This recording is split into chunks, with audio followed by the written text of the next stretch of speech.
Assalamualaikum warahmatullahi wabarakatuh. Perkenalkan, saya Ambar Sundarini, peserta Latsar CPNS Angkatan 22, golongan 3, kelompok 4 BPSDMD Provinsi Kalimantan Selatan. Pada kesempatan kali ini, saya akan menyampaikan hasil dari tugas individu agenda 3 mengenai identifikasi isu-isu pada Dinas Pekerjaan Umum dan Tata Ruang Kabupaten Hulu Sungai Selatan dalam upaya mewujudkan smart governance menggunakan perspektif manajemen ASN dan smart ASN. Untuk pengertian dari smart governance itu sendiri adalah tata kelola pemerintahan cerdas bertujuan untuk mewujudkan peningkatan kinerja pelayanan publik, kinerja birokrasi pemerintah, dan kinerja efisiensi kebijakan publik. Pada tugas ini, alur pengerjaannya dimulai dengan mengidentifikasi isu, dilanjutkan dengan penentuan isu utama, dilanjutkan lagi menganalisis penyebab isu, dan menentukan usulan penyelesaian. Isu pertama yang akan dianalisis adalah banyaknya aduan terkait kerusakan jalan dan jembatan. Faktanya, banyak laporan yang masuk dari masyarakat mengenai kerusakan jalan dan jembatan melalui media sosial. Dampaknya, laporan kerusakan melalui media sosial sering terlewati dan tidak langsung sampai pada pihak Bina Marga, sehingga membuat penanganan kerusakan jalan dan jembatan terlambat. Pihak terdampaknya pengguna jalan dan jembatan. Untuk isu kedua, kurangnya ketersediaan kumpulan data-data yang terorganisir mengenai kerusakan jalan dan jembatan. Faktanya, kurangnya pencatatan data kerusakan jalan dan jembatan secara digital. Dampaknya, pihak Bina Marga kesulitan untuk melihat data kerusakan jalan dan jembatan yang dilaporkan maupun yang telah disurvei secara cepat apabila diperlukan. Pihak terdampak adalah bidang Bina Marga. Isu ketiga yaitu keterbatasan armada penunjang penanganan kerusakan jalan dan jembatan. Faktanya, kurangnya armada karena digunakan bergantian dengan bidang lain ketika ingin melakukan survei maupun pengawasan ke lapangan. Dampaknya, keterlambatan pengawasan untuk melakukan survei dan terpaksa menggunakan armada penunjang pribadi. Pihak terdampak seluruh pegawai Dinas Pekerjaan Umum dan Tata Ruang. Untuk isu keempat, yaitu kekurangan referensi harga survei bahan dan material. Faktanya, kurangnya data survei harga bahan dan material di tiap lokasi proyek pekerjaan yang berbeda-beda. Dampaknya, ketika merencanakan anggaran biaya untuk sebuah proyek pekerjaan, terjadi ketidaksesuaian harga pada perencanaan dengan kondisi lapangan. Pihak terdampak adalah seluruh pegawai Dinas Pekerjaan Umum dan Tata Ruang, dan pihak ketiga, yaitu kontraktor dan konsultan. Untuk isu kelima, kurangnya pengarsipan dokumen untuk laporan hasil survei dan pelaporan kemajuan pekerjaan. Faktanya, kurangnya penyusunan dan pencatatan dokumen-dokumen penting untuk bidang Bina Marga.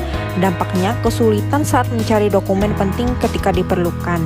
Pihak terdampak adalah pegawai bidang Bina Marga.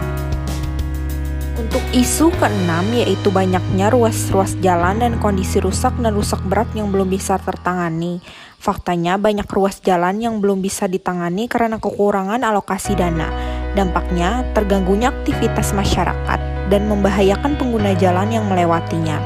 Pihak terdampak adalah pengguna jalan. Dari keenam isu yang sudah saya sebutkan tadi, saya akan menganalisis atau menentukan isu utama yang akan diselesaikan terlebih dahulu menggunakan metode APKL. Isu banyaknya aduan terkait kerusakan jalan dan jembatan. Nilai aktualnya 4, nilai problematiknya 4, nilai kehalayakannya 3, dan nilai layaknya 3. Sehingga setelah dijumlahkan nilai totalnya 14. Isu kurangnya ketersediaan kumpulan data-data yang terorganisir mengenai kerusakan jalan dan jembatan. Nilai aktualnya 3, nilai problematiknya 2, nilai kehalayakannya 2, dan nilai layaknya 3. Sehingga setelah dijumlahkan nilai totalnya 10. Keterbatasan armada penunjang penanganan kerusakan jalan dan jembatan. Nilai aktualnya 2, nilai problematiknya 2, nilai kehalayakannya 2, dan nilai layaknya 2, sehingga setelah dijumlahkan nilai totalnya 8. Isu kekurangan referensi harga survei bahan dan material. Nilai aktualnya 5, nilai problematiknya 5, nilai kehalayakannya 4, dan nilai layaknya 4, sehingga setelah dijumlahkan nilai totalnya 18. Isu kekurangan pengarsipan dokumen untuk laporan hasil survei dan pelaporan, kemajuan pekerjaan, nilai aktualnya 3, nilai problematiknya 3, nilai kehalayakannya 3, dan nilai layaknya 3, sehingga setelah dijumlahkan nilai totalnya 12. Isu ruas-ruas jalan dan kondisi rusak dan rusak berat yang belum bisa tertangani. Nilai aktualnya 4, nilai problematiknya 4, nilai kehalayakannya 4, dan nilai layaknya 4. Sehingga setelah dijumlahkan nilai totalnya 16. Jadi dapat disimpulkan dari hasil identifikasi dan penilaian isu melalui metode APKL, isu kekurangan referensi harga survei bahan dan material dengan nilai total yang paling tinggi yang akan diselesaikan terlebih dahulu. Setelah didapat isu prioritas yang akan diselesaikan terlebih dahulu, saya akan menganalisis penyebab isu pada isu kekurangan referensi harga survei bahan dan material menggunakan Fishbone. Ada faktor dari MEN, yaitu kurangnya SDM yang mengetahui harga pasaran, bahan dan material. Faktor money, harga bahan dan material di setiap lokasi proyek berbeda-beda. Faktor mesin, belum tersedianya sistem pencatatan harga bahan dan material yang sesuai dengan lokasi setiap proyek pekerjaan. Faktor metode, pencatatan harga bahan dan material masih manual di setiap pembuatan analisis harga satuan dan survei harga hanya dilakukan di satu tempat. Setelah dianalisis penyebab isu menggunakan Fishbone, maka didapatkanlah ide penyelesaian isu berupa merancang aplikasi daftar harga bahan dan material, klik ADHBM, penyesuaian SOP, dan sosialisasi penerapan kepada pegawai bidang bina marga, konsultan perencana, dan kontraktor. Demikianlah terkait penjelasan tugas individu mengenai mengidentifikasi isu-isu pada Dinas Pekerjaan Umum dan Tata Ruang Kabupaten Hulu Sungai Selatan dalam upaya mewujudkan smart governance menggunakan perspektif manajemen ASN dan smart ASN. Terima kasih atas perhatiannya, sampai jumpa di video selanjutnya.